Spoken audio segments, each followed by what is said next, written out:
C'est le plus fréquent, c'est-à-dire que nous avons quasiment la moitié de la gamme Giant qui est dans ce cas-là. Beaucoup de vélos maintenant ont un moteur roue avant.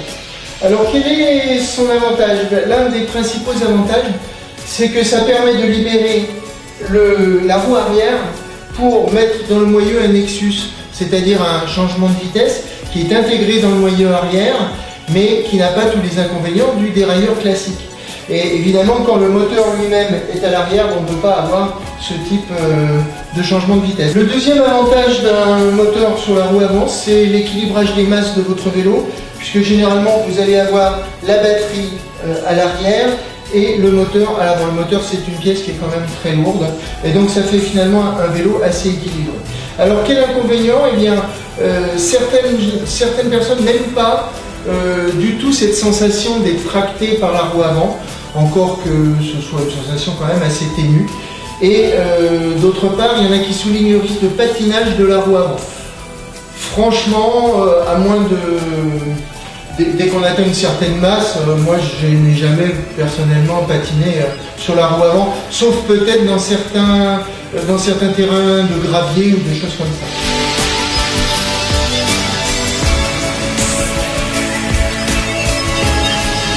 Le premier inconvénient, c'est comme je vous disais tout à l'heure, on ne peut pas mettre de moteur Nexus quand on a le moteur sur la roue arrière.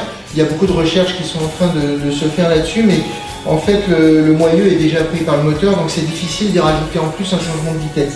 Donc pour l'instant, quand on a un moteur roue arrière, on n'a pas de Nexus roue arrière. Par contre, l'avantage de ces moteurs arrière, donc couplés à un dérailleur, c'est qu'on est sur des vélos généralement sportifs, qui ont de meilleures réponses au niveau de la dynamique du vélo, puisque ça permet d'avoir des moteurs un petit peu plus puissants, avec un couple un petit peu plus puissant, puisqu'il n'y a pas de problème de patinage évidemment qu'on peut trouver éventuellement sur les roues avant.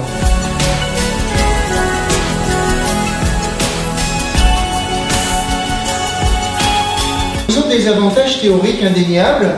D'abord, le moteur est une pièce lourde du vélo, ça pèse plusieurs kilos, et ce moteur au pédalier est situé très bas, donc ça fait un centre de gravité très bas.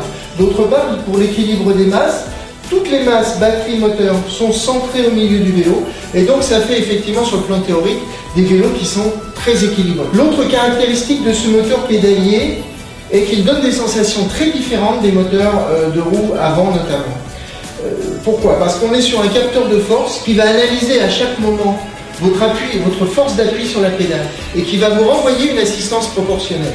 La conséquence directe de ça, c'est que si vous êtes sur un terrain plat, que vous appuyez assez peu sur les pédales, le vélo va assez peu vous aider. Par contre, dès que vous allez arriver en côte, ou dès que vous allez être au démarrage, que vous allez faire un appui fort sur la pédale, là le vélo va réagir immédiatement. Et donc va vous donner une sensation de grande sécurité et de réactivité très forte. L'inconvénient de ce système-là, c'est que peut-être d'une façon générale, on va avoir l'impression que le vélo pousse moins. Parce qu'il faudra toujours faire un effort un petit peu plus important sur les pédales pour déclencher l'assistance. Alors une autre caractéristique de ces moteurs au pédalier, c'est qu'on retrouve ce moteur, mais toujours sous licence Panasonic, qui est un moteur japonais avec une batterie japonaise. Ce sont des moteurs et des batteries d'excellente qualité. Le seul problème, c'est qu'ils sont un petit peu chers et on ne trouve pas de ce type de moteur sur des vélos à moins de 2000 € minimum.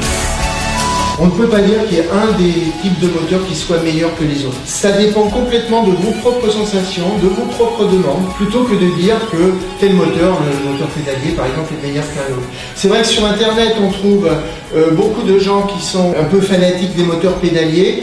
Moi d'expérience, j'ai beaucoup de clients qui ne veulent pas de moteur pédalier parce qu'ils trouvent qu'il faut pédaler beaucoup plus quand même pour avoir l'assistance. Voilà, donc la conclusion de ça, c'est que de toute façon, il faut venir essayer les vélos.